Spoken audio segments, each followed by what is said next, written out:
estimated. 5644, 15305. This is UYAC 2. 5644, 15305. We're off 2 head. Going down. Over the last 20 years, the loss of life from commercial fishing vessel sinkings has been reduced by about 2/3, while during the same period of time, the number of fatalities from people falling overboard has remained about the same. These fatalities are occurring even when the vessel is not in danger from fire, capsizing, collision, or grounding. These one-by-one losses account for up to 1/3 of all the people who die while commercial fishing. How do you prevent a man overboard? How can you protect the lives of your crew? What deck safety practices do you insist your crew follow to prevent man overboards? Hey, I told you not to go out on deck alone. Do you have a man overboard retrieval system worked out to get your crew or yourself back over the rail? Do you practice monthly man overboard drills? Man overboard drills, starboard side. Keep your eye on that grid. Without a plan, you can end up with a disaster. I was shaking a fish off the troll line and missed it the first time. I was a little irritated at that and reached over farther to unhook the fish, and my foot slipped as I leaned over the rail. I was balancing on the rail. The next thing I know, I was in the water looking at the rail as it was pulling away from me. I remember seeing the gaff hook I had in my hand and my hat floating behind me. I remember looking out and seeing the float bag, and I said, that's connected to the boat.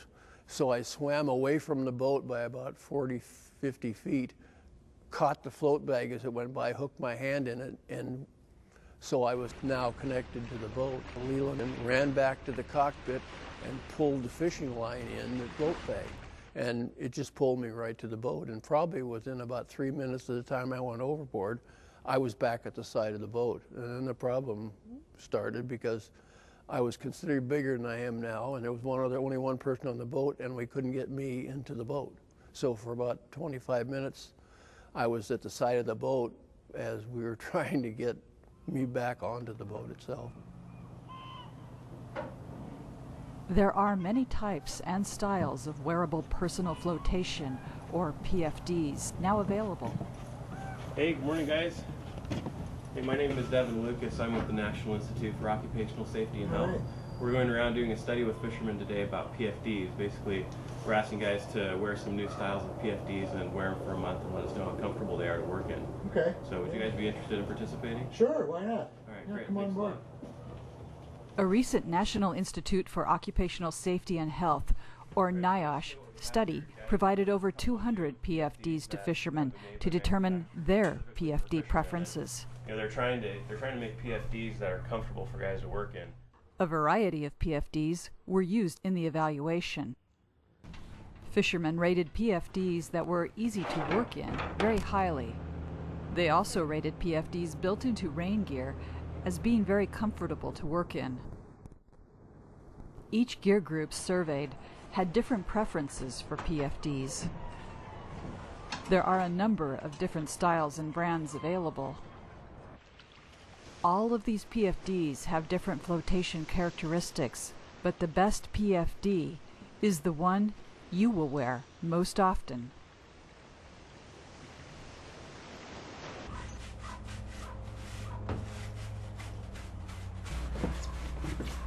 Excuse me, are you Steve?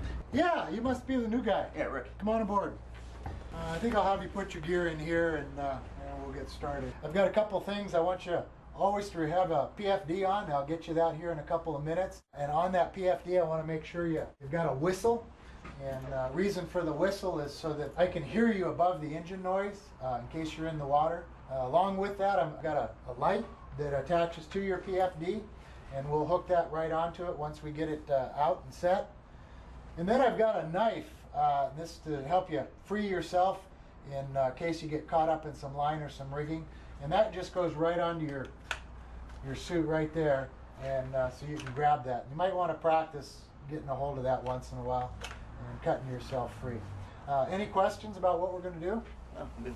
Okay. This is our man overboard alarm, and it's activated by this transmitter. And I'd like you to keep this transmitter with you anytime you're out on deck, and make sure you've got that in your pocket or attached to your clothing in some way. And that way, if you go in the water, it'll set off the transmitter, and we'll know that somebody's overboard, and we'll come back and start looking for you. Okay? I want to show you our man-overboard retrieval device. This is called a life sling. A person with water-soaked clothing is almost impossible for most people to bring over the rail without a mechanical advantage. Come on, grab on, man! Cold water also makes it difficult for the person in the water to hold on to anything. Traditional life rings may not be effective. They rely on the strength of a victim who is suffering from cold water. You need a lifting device that will do 3 things in calm or rough water. First, provide flotation to the victim. Second, be able to take slack out of the rescue line so the victim cannot fall out of the rescue device. And third, have enough line available to attach the victim to the vessel and to the mechanical advantage to help pull the person aboard. Once someone is in the water is not the time to figure out how to get them out. The victim has only a short time to help themselves due to the cold. There are several products on the market that fulfill these 3 requirements. The life sling is a device used on some fishing vessels. It has the advantage that it can be attached to the boat to circle the victim. The 125-foot line already attached to the vessel can then be led to the mechanical advantage. Some life slings are also U.S. Coast Guard approved and can meet requirements in place of a life ring on commercial fishing vessels. They are much more useful in a man-overboard recovery. Another product is the Marsars Cold Water Rescue Sling. Adding a line to the Marsars will allow you to use your mechanical advantage to get the victim on board. You can also rig up your own device, but manufactured retrieval devices tend to be more reliable. A throw bag can also be a very useful way to bring your survivor to the vessel quickly. Dip it in the water, it should give you another life jacket. No matter what type of system you use or make up yourself, have it ready to go and practice with the crew during your monthly drills. There are 9 steps in the man-overboard recovery process. First, let the wheel watch know what side of the vessel the crew member fell from. Man overboard! 8 o'clock, 30 foot! All right, Dick, I'm coming to port! Keep your eye on him! Second, maintain a sharp lookout, keeping the victim in sight at all times. Point and do not let your eyes off the person in the water. Get a buoy and get your immersion suit on. Third, mark the location the victim went overboard with smoke or a buoy in daylight, or a marker light after dark. Fourth, the person on the wheel should also mark the spot on the GPS. Fifth, return the vessel to the victim. There are 2 principal methods of turning: the Williamson turn and the simple circle. The Williamson turn is the traditional method for returning in poor visibility, at night, or with large vessels where the man overboard may not be in sight. By coming over to a course 60 degrees from the original and then to 180 degrees, the vessel will come back to her original course line, heading out the opposite way. In daylight, where the man overboard can be kept in view, a simple circular turn is faster. Sixth, have a rescue swimmer in an immersion suit with a detachable lifeline ready to go into the water. Without a prepared swimmer, chances are someone will jump in unprepared if the victim is weak or unresponsive. Without this protection, the rescuer will become another victim. Seventh, approach the victim closely but very carefully. Eighth, deploy the rescue device within the victim's reach. Keeping tension on the line will help hold the victim. Ninth, a mechanical advantage will almost certainly be needed to hoist the victim aboard. Be sure to bring the victim on board belly first to avoid injuring their back. Some boats can trail the rescue device astern, hauling it in a circle to contact the victim, just like picking up a water skier. Adapt a lifting method to the equipment available on your boat.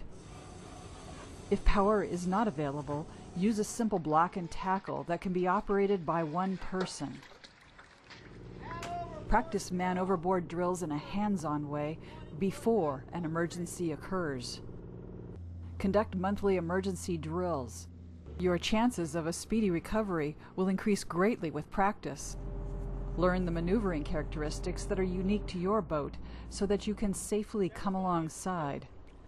If the vessel is at dock or anchor, or in an area where a current has taken the victim into shallow water, a rescue may need to be done with a skiff. Be sure to distribute the weight in the skiff to avoid capsizing, and bring the victim up in an area with low freeboard to avoid swamping the skiff. You okay? You all right? Okay, we're gonna get you inside. We'll get you in some warm clothes. Okay. Every master is responsible by law to equip and train his crew to cope with the man overboard to the best of their ability. Could you rescue a man in this water? This is how a man overboard rescue should be carried out. Man overboard! 8 o'clock, 30 foot! Okay, come to the port! Keep an eye on him. Okay, I got a visual on him. Okay, I got him. I'll take over for you. Okay. Get a buoy. Okay, hey Rick, grab onto this.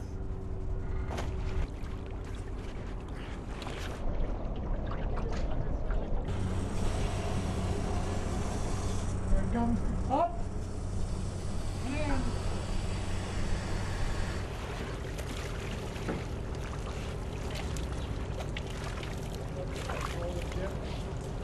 Practice, practice, practice, until everyone knows their own duties and the duties of others around them. It is much easier to prevent falls overboard in the first place than to recover someone from the water, especially at night, in rough seas, or when the location of the man overboard is unknown. To help prevent man overboard fatalities, insist that all crew wear a PFD appropriate for the on-deck work they are doing. Prevention includes the following guidelines. Clear the deck as soon as possible of slime and slipping hazards and warn the crew of danger zones. Keep a deck policy that includes no one being on deck alone, especially at night, without telling someone on board. On smaller vessels, during your safety orientation, remind crew to avoid standing in blind spots where they cannot be seen by the rest of the crew or the operator. hey man, I don't want you doing that on deck. Use the head in here, would you? Insist that the crew use the head or at least a bucket to relieve themselves. The use of alcohol and drugs increase the risk of a person falling overboard and should not be used when operating a vessel. All crew should monitor themselves and each other for getting caught in bites of line or getting snagged by hooks. Provide safety lines, rails, or bulwarks of adequate height that do not interfere with your fishing. Be aware that fatigue increases the chances of falls overboard.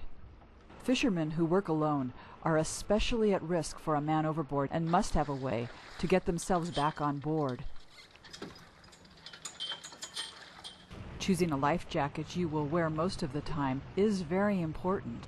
It will prevent you from drowning, keep you warmer, and give you time for self-rescue.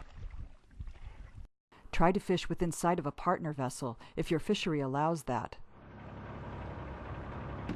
Take special care to not foul lines or other gear. Keep your decks ship-shape. Keep a knife on you to be able to cut yourself away from entanglements. Be scrupulous about keeping your decks clear of slime, seaweed, and slick spots. Use non-skid on all walking surfaces, including near survival equipment.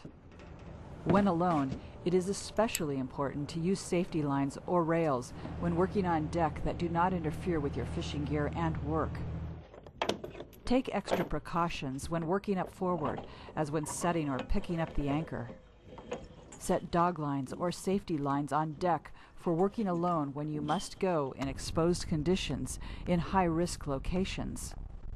Consider purchasing a man-overboard switch that will shut down your engine, giving you a chance to catch up to your vessel. There are several models from which to choose. Some alarms will shut off the engine when the victim falls in the water. Drag a floating line with a buoy if practical to help get yourself to the vessel. Rig your vessel with a pull-down ladder system that will allow you to reboard the vessel. Once near the vessel, a line always staged over the rail near the water that can be tugged on to deliver a rope ladder can save your life. When working alone, you've got to take additional precautions to avoid being another statistic. You have to kind of think of things that you never think about. I mean, if you go overboard, the best thing to try to do is have the flotation device where somebody can see you and get a hold of, like I said, the float bag or the line or something that could keep you with the boat. And I don't remember anybody ever having, somebody probably did, having a ladder or something on the boat that somebody could climb back on. I don't think anybody really thinks about it. If you get off the boat, how are you going to get back on?